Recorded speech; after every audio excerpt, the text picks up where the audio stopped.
Hello students, champions academy में आपका स्वागत है। और आज हम आपको कराएंगे एक्सरसाइज 1.4 का 9th क्लास का क्वेश्चन नंबर 3। क्वेश्चन ये पूछ रहा है, recall pi is defined as the ratio of circumference of a circle to its diameter. Pi जो है वो पाई का जो वैल्यू है वो बताई जाती है उसके सर्कमफ्रेंस और उसके डायमीटर का रेशियो जो होता है वो पाई कहलाता है। जिसमें हम मान लेते हैं कि पाई की वैल्यू क्या लिखते हैं, अमूमन हम लिखते हैं पाई की value pi is equal to 22/7, जिसमें 22 क्या है, 22 सर्कमफ्रेंस है और 7 क्या इसका डायमीटर है, C/D 22/7। और जब हम 22/7 के रूप में या C/D के रूप में लिखते हैं पाई की वैल्यू, तो फिर ये क्या हो गई, ये हो गई रेशनल नंबर हो गया।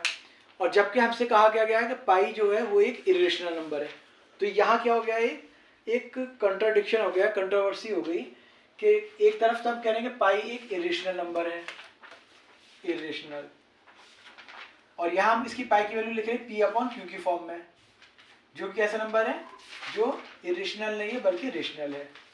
तो ऐसा कैसे हो सकता है, एक तरफ हम उसे इरेशनल बता रहे हैं और दूसरी तरफ हम उसे रेशनल बता रहे हैं। तो आप इसका एग्जाम्पल सुन लीजिए और आपको हमेशा के लिए याद रहेगा। ऐसा है, सर्कमफ्रेंस और डायमीटर का जो रेशियो होता है वो पाई की वैल्यू कहा गया। सबसे पहले सर्किल बनाया गया जिसमें कि डायमीटर, देखिए यहाँ से लेके यहाँ तक होता है रेडियस, रेडियस का डबल क्या होता है, डायमीटर होता है। यहाँ से लेके यहाँ तक ही हो गया इसका डायमीटर, ध्यान रखिएगा। डायमीटर को लिया गया 7, जब इसे 7 लिया गया उसके बाद सर्कमफ्रेंस को नापा गया, इसे यहाँ से लेके फीते से या टेप से इसे नापा गया। यहाँ से शुरू किया आपने और पूरे सर्कमफ्रेंस को हमने ऐसे करके यहाँ तक नापा। अब जब हमने नापा तो इसकी वैल्यू निकल कर आई 22 के आसपास। एग्जैक्ट 22 नहीं आई बल्कि 22 के आसपास आई। पॉइंट से बहुत मामूली डिफरेंस जिसे हम डिफाइन नहीं कर सकते। तो अगर हमने 7 सेंटीमीटर या 7 मीटर या 7 यूनिट का डायमीटर लिया, यहाँ से लेके यहाँ तक हमने 7 यूनिट का कुछ भी लिया, डायमीटर लिया, उसके बाद जब हमने सर्कमफ्रेंस को नापा टेप से, जब नापने के बाद हमने उसकी वैल्यू निकाली तो 22 नहीं आई बल्कि 22 के आसपास आई। लेकिन नतीजा ये निकाला गया कि हमने ये मान लिया गया कि अच्छा, इसका मतलब ये हुआ कि अगर हम किसी सर्किल का डायमीटर 7 लेते हैं तो उसका सर्कमफ्रेंस जो होगा वो 22 के आसपास आएगा। तो एक चीज़ क्लियर हो गई कि अगर सर्कमफ्रेंस कितना है, सर्कमफ्रेंस 22 है तो डायमीटर 7 के आसपास आएगा, या डायमीटर अगर 7 है तो सर्कमफ्रेंस 22 के आसपास आएगा। तो ये पाई की वैल्यू इस तरीके से निकल के आई। ये एग्जैक्ट वैल्यू नहीं है कि आसपास आएगा। तो आसपास आने के लिए अगर हम पाई की वैल्यू कहें तो पाई तो आपका इरेशनल हो गया, क्योंकि ये एग्जैक्ट वैल्यू नहीं आई इसकी कभी भी। लेकिन अगर हम मान लेते हैं कि हाँ 22/7 के अप्रॉक्स में है, तो 22/7, क्योंकि देखिए ये पी की फॉर्म में हो गया, ये क्यू की फॉर्म में हो गया। जब ये P/Q की फॉर्म में है इसका मतलब ये कैसा नंबर हो गया, ये रेशनल नंबर हो गया। तो इसलिए अगर हम वैल्यू लेते हैं 22/7 तो वो रेशनल कहलाती है। लेकिन अगर हम पाई लेते हैं कि पाई की वैल्यू क्या है तो वो इरेशनल होती है। तो इसलिए इसमें there is no contradiction to solve कि पाई इज रेशनल और इरेशनल। पाई जो है वो इरेशनल ही है, जबकि अगर हम 22/7 कहते हैं इनका रेशो, तो ये आपका क्या है, ये रेशनल है, क्योंकि 22/7 जो इनका रेशो आया है वो एग्जैक्ट नहीं है बल्कि इसे मान लिया गया है, इसे अप्रॉक्स में मान लिया गया 22/7। क्वेश्चन नंबर 4 कराते हैं इसके बाद हम आपको। Represent root 9.3 on the number line. 9.3 को नंबर लाइन पर रिप्रेजेंट करना है। ये भी बहुत इजी है, आप एक बार में समझ जाएंगे, कभी नहीं भूलेंगे।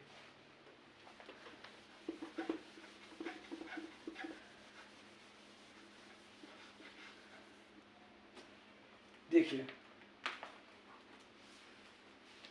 रूट 9.3 को नंबर लाइन पर रिप्रेजेंट करना, तो आप क्या काम करेंगे, सबसे पहले आप एक लाइन बना लेंगे 9.3 की, यहाँ से लेके यहाँ तक आपने 9.3 की लाइन बना ली। इसका नाम हो गया आपका AB। 1 सेंटीमीटर आपने यहाँ से ऐड कर लिया अपने मन से।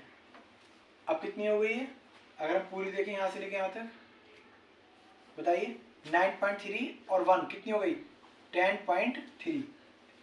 यहाँ तक ए से बी तक थी 9.3, लेकिन हमने 1 सेंटीमीटर ऐड कर ली, तो ए से सी तक कितनी हो गई, ए से सी तक हो गई आपकी 10.3। समझ में आ रहा है यहाँ तक, इजीली आ रहा होगा 10.3। इस लाइन का हमने हाफ किया। हाफ कैसे करेंगे, आपने कंपास लिया, लोहे की नोक यहाँ रखी, कंपास में एक कट यहाँ लगाया, और कंपास की नोक यहाँ रखकर लोहे वाली एक कट यहाँ लगाया। उसके बाद कंपास की नोक यहाँ रखी, इसी कट के ऊपर एक कट यहाँ लगाया, एक कट यहाँ लगाया, जहाँ ये दोनों मिले वहाँ आपने दोनों को मिला दिया। तो ये लाइन का हाफ हो गया। आधी लाइन इधर हो गई और आधी लाइन इधर हो गई। अब ये हाफ किसकी हुई है, 10.3 की हाफ इधर हो गई, 10.3 की हाफ इधर हो गई। उसके बाद आपने क्या काम किया, कंपास की नोक यहाँ रखकर यहाँ तक की दूरी भरकर एक सर्किल बनाया, सेमी सर्किल बना लिया। कंपास की नोक यहाँ रखकर यहाँ तक की उसमें दूरी भरी और एक सर्किल बनाया। सर्किल बनाने के बाद जहाँ से आपने मिलाया था ये, इसके ऊपर एक परपेंडिकुलर बना दिया। जो आपने 1 सेंटीमीटर जोड़ी थी अलग से, ये परपेंडिकुलर आपने बनाया। अब ये परपेंडिकुलर जो बना, इसकी लंबाई होगी √9.3, याद रखिएगा, इस परपेंडिकुलर की। अब आपने क्या काम किया, कंपास की नोक यहाँ रखिए और यहाँ तक की दूरी भरकर ऐसे करके आप एक सर्किल बना दीजिए और इसे कर दीजिए लंबा। तो अब जो रेडियस ये है, अगर ये 9.3 है तो ये भी यहाँ से लेके यहाँ तक भी कितनी होगी 9.3, क्योंकि रेडियस बराबर होती है। अगर ये आपका 9.3 तो ये भी 9.3, और ये आप मान लीजिए O। तो ये B से लेकर, क्योंकि यहाँ से B, ये B पॉइंट था, B से लेकर O तक का जो पॉइंट है BO जो है, BO इज इक्वल टू √9.3। और आप ये भी लिख सकते हैं B, मान लीजिए ये है आपका D, BDB कितनी है, BDB आपकी √9.3, BDB 9.3 और BOB 9.3। क्यों, क्योंकि ये एक सर्किल का रेडियस है, ये भी और ये भी। तो कितना आसान है। इसी तरीके से अगर आप निकालते हैं 5.6, तो √5.6, उसके लिए क्या करेंगे, सबसे पहले 5.6 की लाइन बनाएंगे और उसमें भी 1 सेंटीमीटर ऐड कर देंगे, फिर उसका हाफ करेंगे।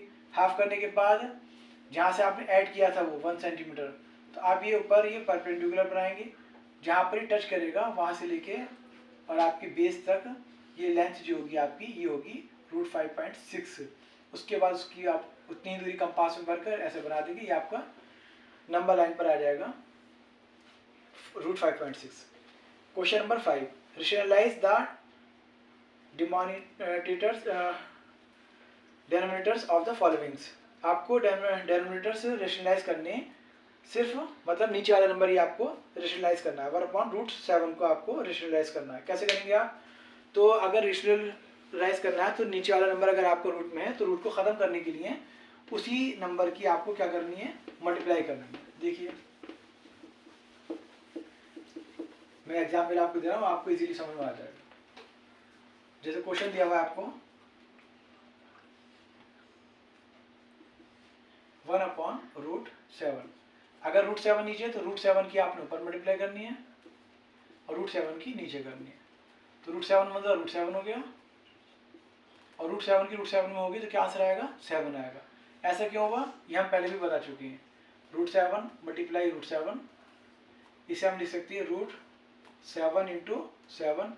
अब देखिए पेयर बन गया, जब ये पेयर बन गया तो ये 7 निकल कर बाहर आ गया। ठीक है, ये हो गया आपका, यहाँ लिख दिया गया।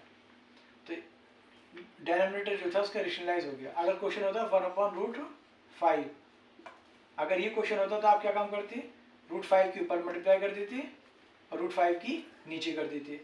तो √5 × √5, और √5 और √5 का क्या आंसर आता है, 5 आ जाता। बहुत ईजी है। क्वेश्चन नंबर 2 और करा रहा हूँ, 3rd और 4th आपको खुद करने हैं।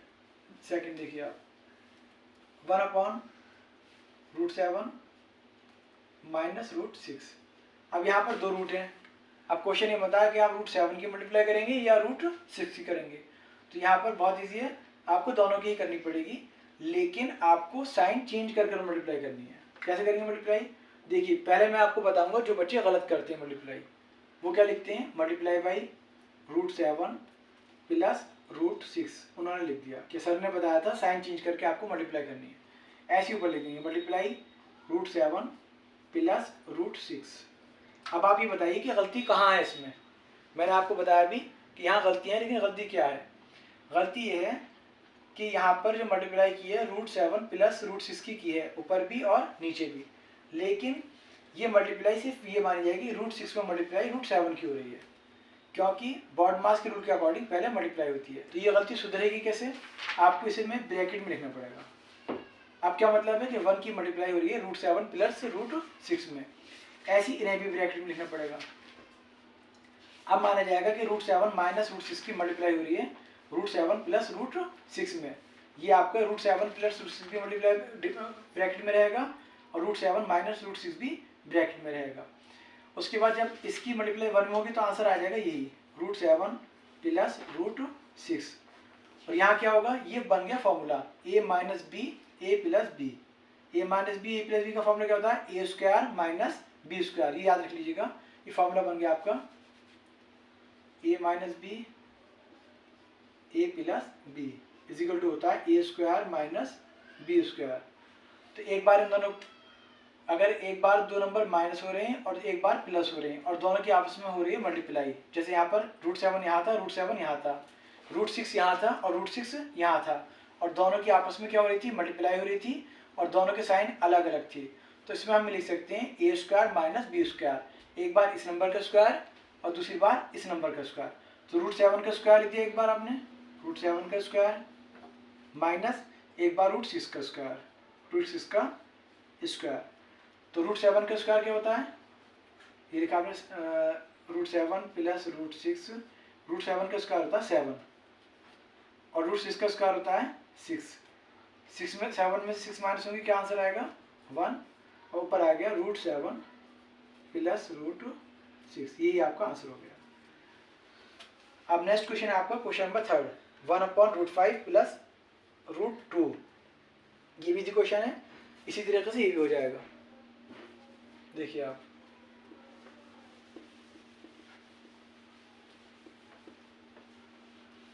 इन्हें आप बता लीजिएगा।